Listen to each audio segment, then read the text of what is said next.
Hello and welcome. I'm Thomas Porteous and you're watching the World Report on NewsX World. Let's take a look at the top stories of the hour. Israel says the body returned from Gaza has been identified as Lior Rudaeff, an Israeli-Argentinian hostage killed on October the 7th of 2023. Rudaeff, a security official from kibbutz near Oz, was posthumously promoted after falling while defending his community.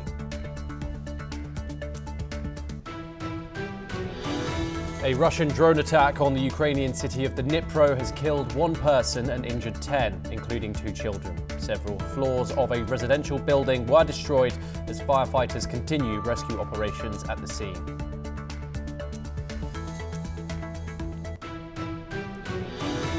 US President Donald Trump says no American officials will attend this year's G20 summit in South Africa, claiming white farmers face genocide.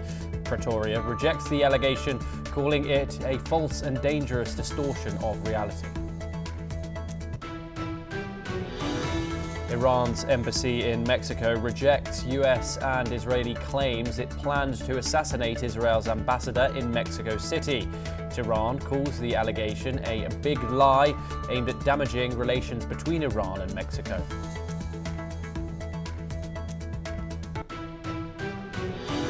North Korea's defense minister, No Kwang-chol, warns of more offensive action after a missile test and condemns US-South Korea security talks. Seoul and Washington call the launch destabilizing amid new US sanctions on North Korean entities.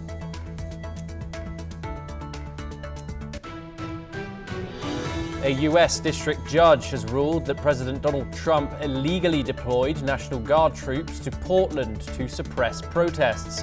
The decision bars future use of military force in US cities to police civil unrest.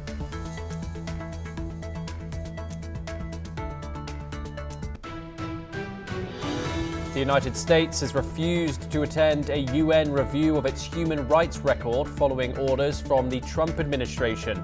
Council members expressed regret over Washington's absence and agreed to postpone the review until next year.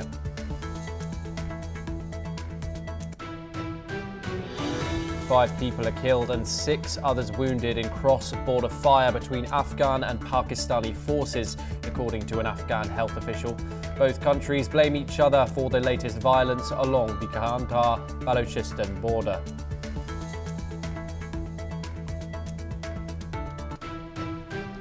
We, of course, start this hour in the Middle East, and Israel has identified the latest body returned from Gaza by Hamas and Islamic Jihad as Israeli-Argentinian hostage Lior Rudaeff. Rudaeff, who is 61 years old, was killed in the Nir Yitzhak kibbutz while protecting his community with 4 other residents on October the 7th of 2023 during the Hamas attack on Israel that, of course, triggered the Gaza war, and his body was taken to the Palestinian territory that very day. Hamas have now returned his body, and the IDF has informed the family of the deceased that he has been returned for burial.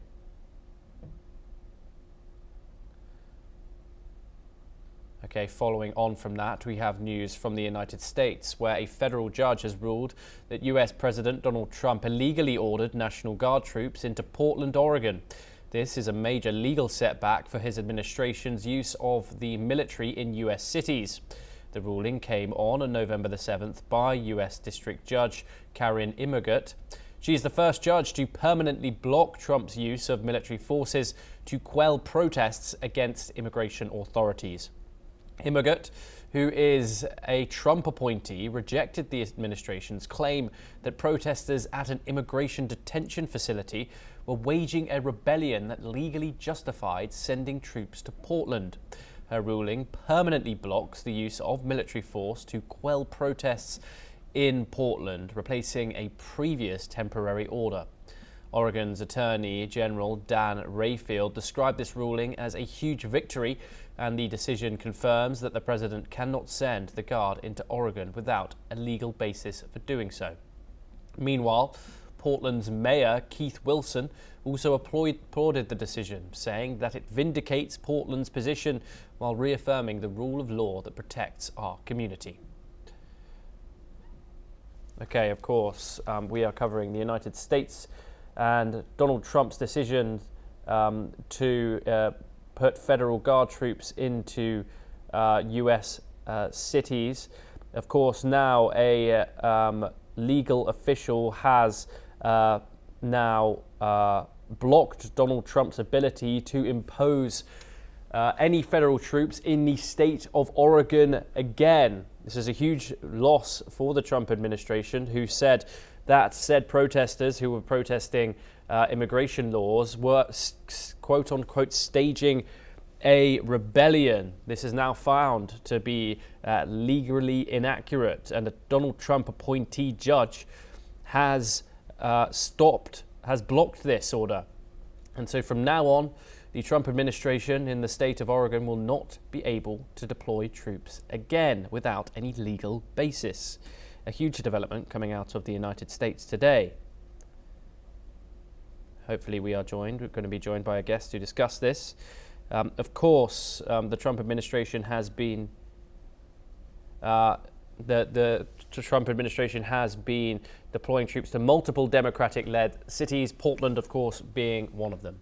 Now, Alison Mutler joins us. She's the former Associated Press Bureau Chief in Romania, and she joins us live from the Romanian capital of Bucharest to discuss this further. Alison, thank you very much for joining us.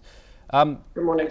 Good morning. A federal judge in Oregon has ruled that President Trump illegally ordered the National Guard to Portland, saying there was no rebellion, as the Trump administration called it, to justify doing so.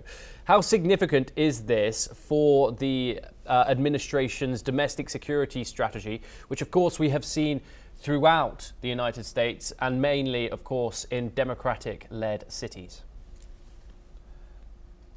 Well, first of all, these riots, or these protests, let's call them protests, have been going on since 4th of June over federal order to illegal immigrants.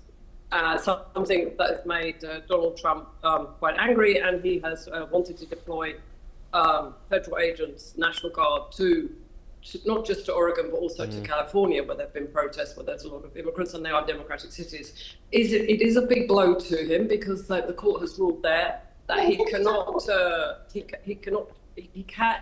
deploy the National Guard. They can be there, but they can't be deployed because his definition of rebellion has not been legally met. It's not a rebellion, it's a protest. It's a mainly peaceful protest. Now, while it is a blow to the White House, Donald Trump himself, he does have cause for appeal. That said, the administration probably will appeal, but when they appeal, they will have to demonstrate quite clearly and in legal terms that this is a rebellion that seeks to overthrow the national authorities. And that probably will be quite difficult to prove once a court already has ruled, as it did yesterday, that the level of protest has not reached the level of a rebellion. Yes, and Alison, we've already had a White House spokeswoman statement that has come out since this. She said, President Trump will not turn a blind eye to lawlessness plaguing American cities, and we expect to be vindicated by a higher court.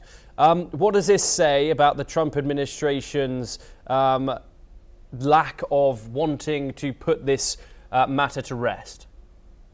Well, the Trump administration staked its reputation on deporting illegal immigrants, so it's hardly surprising his reaction, and the administration's reaction. The administration is digging their heels in. They have a very important voter base called MAGA, Make America Great Again. They can't afford just to give up this fight, so they will continue it to the highest legal avenues. But in America, we still have the rule of law. We still have independent courts, even if they are appointed politically. So it is a tough. It will be a tough road for the administration, the White House, to get this, to rescind this, to get this decision reversed. But of course, they have every obligation to appeal it. If they didn't appeal it, if they didn't talk strongly, then their voters would say that it was a cop-out, that they'd gone back on their election promises. So I don't think we should be surprised about this, but it is definitely not a final defeat, but it is a defeat for the White House, for Donald Trump's administration. Yes, thank you very much, Alison. Do stay with us. We have some updates coming out of Europe. NATO Secretary General Mark Rutte has said that the alliance's annual nuclear exercises earlier this month demonstrated a strong and credible nuclear deterrent against Russian threats. Further stressing NATO's capabilities, he has reassured member populations and also signalled Moscow that nuclear war with NATO cannot be won. Moreover, Rutte has warned that Russia will remain a destabilising force in Europe and the world for the foreseeable future, even after the ongoing war in Ukraine ends. Addressing NATO's security concerns, he has highlighted the need for advanced technology and firepower to confront enduring threats. These comments from Rutte comes as the NATO recently held its annual industry forum in Romania's capital city of Bucharest. The forum focused on strengthening partnership between the alliance and industrial partners to support future defence investments. During the event, Rutte also highlighted that NATO leaders agreed all member countries will aim to invest 5% of their national GDP in defence by 2035, calling the decision historic for the alliance. Alison Mutler joins us once again. The Secretary General stated that recent nuclear exercises show that the alliance has a quote-unquote strong deterrent of the destabilising force, as he calls it, that is Moscow. How does such statements influence the alliance's messaging amid Russian threats? Well, Rutte's message, the NATO Secretary General message, is designed to give confidence, to bolster support for NATO, and also to bolster for ordinary civilians in the 32 member states, that NATO is a strong military deterrent and people should not take too much notice of, as he said in his interview, of Russia's nuclear rhetoric, because Vladimir Putin has been using this nuclear threat ever since the beginning of his invasion of Ukraine in 2022. He's regularly put this issue on the table, and the messaging has a psychological purpose, which is to unsettle people, to fear people, to strike fear into people, and to make people think this man is, Putin is a madman, we better stop this war as soon as possible, we better cave into demands. It's a very carefully constructed psychological warfare on the part of the Kremlin, which they're expert in. And Rutte is now coming back, telling NATO members, telling the people, the citizens of these countries, that NATO is fully prepared. NATO has all the deterrence needed. I think there's 3 NATO members which have a nuclear arsenal. They are Britain, France, and the United States. Russia does have the biggest nuclear arsenal, but Russia uses this arsenal as a threat. It wants to destabilize, it wants to strike fear into NATO members, and it wants them to think that we better make a peace deal with Vladimir Putin, otherwise he's going to, in popular language, nuke us. Alison, thank you very much for bringing such brilliant subtext to those stories. Pleasure to have you on the programme. We now move on to our next story, and French President Emmanuel Macron has spoken about respecting sovereignty in the fight against drug trafficking, saying that this is an issue that should unite all nations and must be addressed through cooperation between sovereign states. The French president's remarks came at a joint press conference with the Mexican president, Claudia Sheinbaum, on Macron's state visit to Mexico. Macron also said that he discussed the situation in the Caribbean with his Mexican counterpart and that France is committed to the sovereignty of all states. Let's take a listen in to the French president and his statements. Sur d'éventuelles frappes américaines, je ne ferai pas de politique fiction. Je dis simplement que la France est attachée à la souveraineté de tout État, que la lutte contre les narcotrafiquants est une cause qui nous lie tous. Nous avons eu l'occasion de l'évoquer avec Madame la Présidente. Et qu'elle se règle par la coopération entre des États souverains et le respect de la souveraineté. We're now joined by Ambassador Suresh Goel. He is a former Indian diplomat and he joins us live from New Delhi. Thank you very much, Ambassador Goel, for joining us here on NewsX World. It's a pleasure to have you. President Macron has stressed the fight against drug trafficking must respect national sovereignty. What is he hinting at there? It's very interesting that he should be saying this when on a visit to Mexico. Frankly, when you think of it, besides the usual political network, I don't even think that there is any deeper French interest in Latin America or in the Caribbean.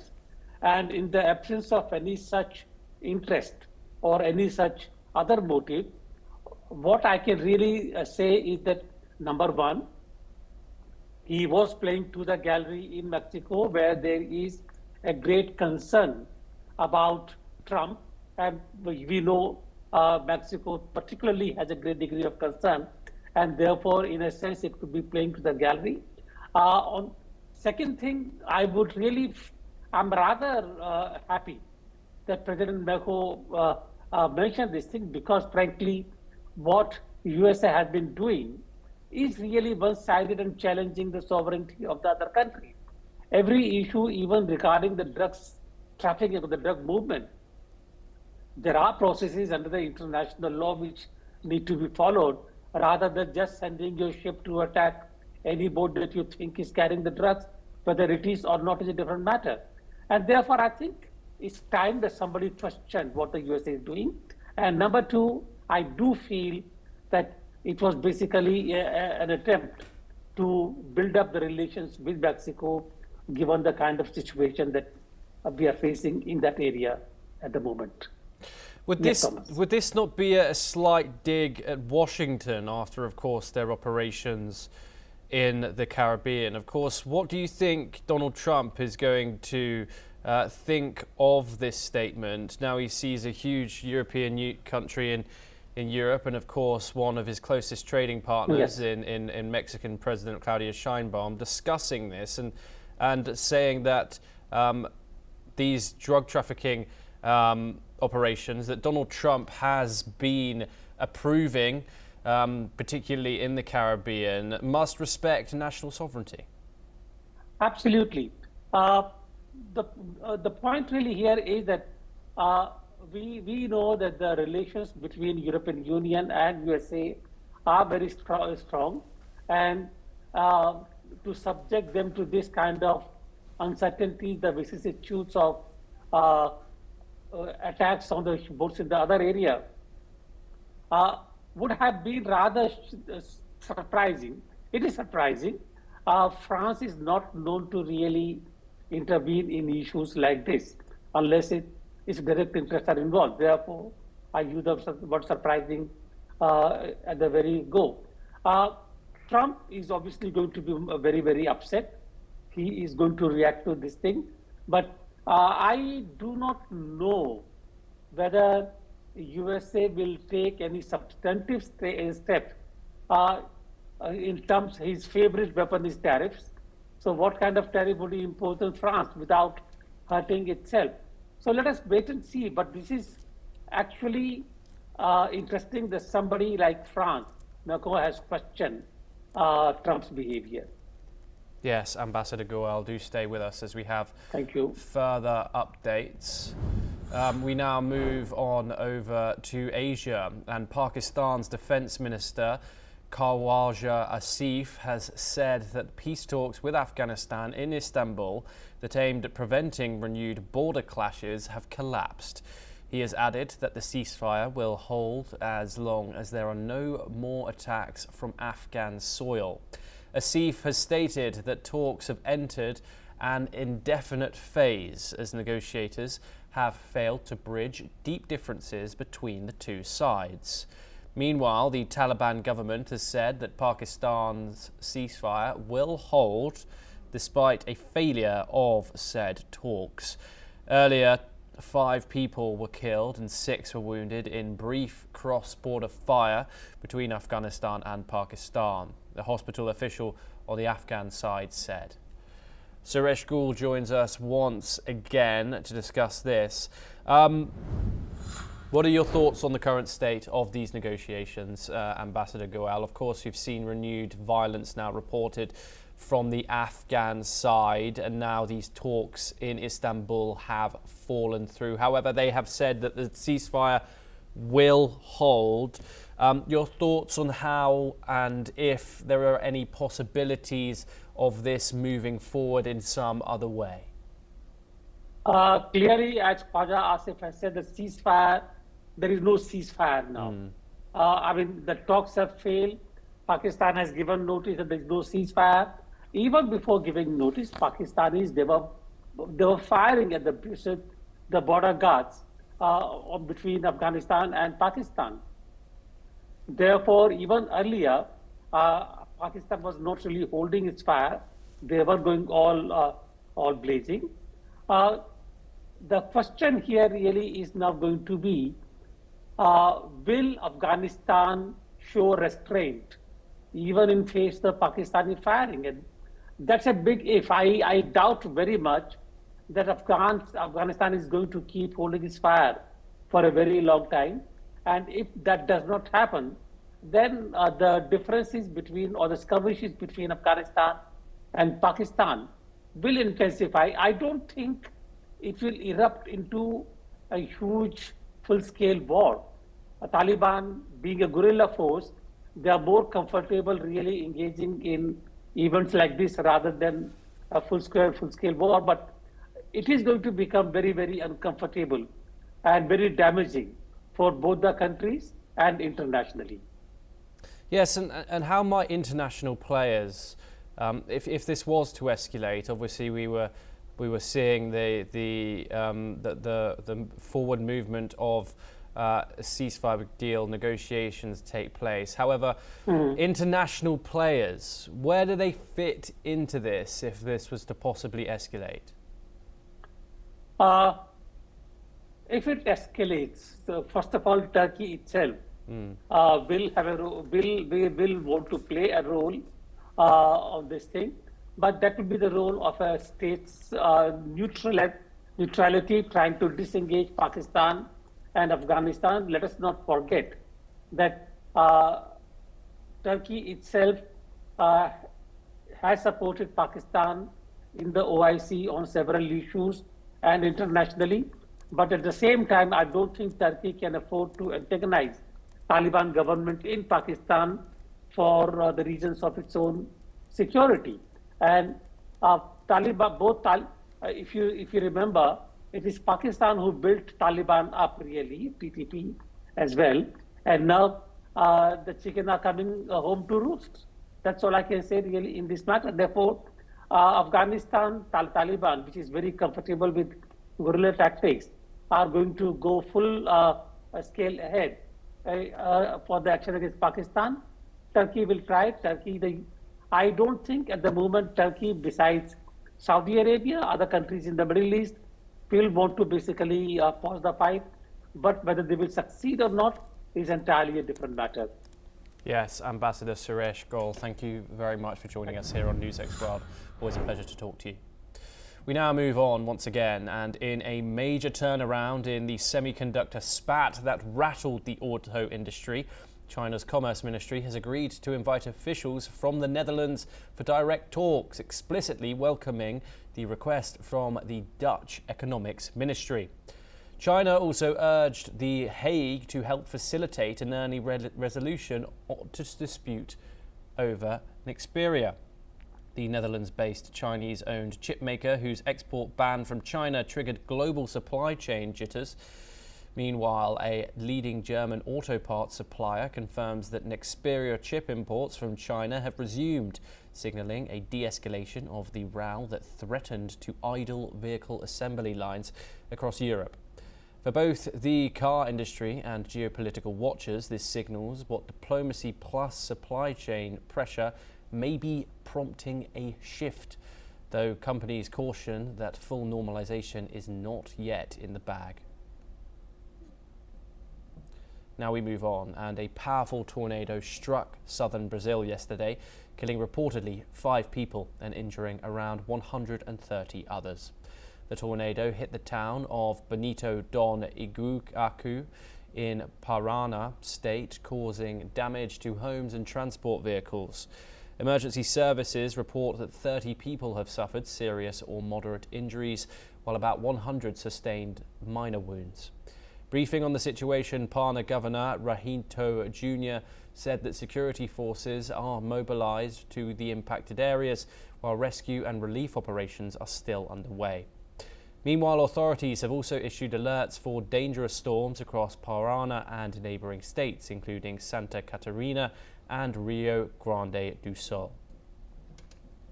Well, that's all that we have time for this hour. Keep watching NewsX World for more international news updates.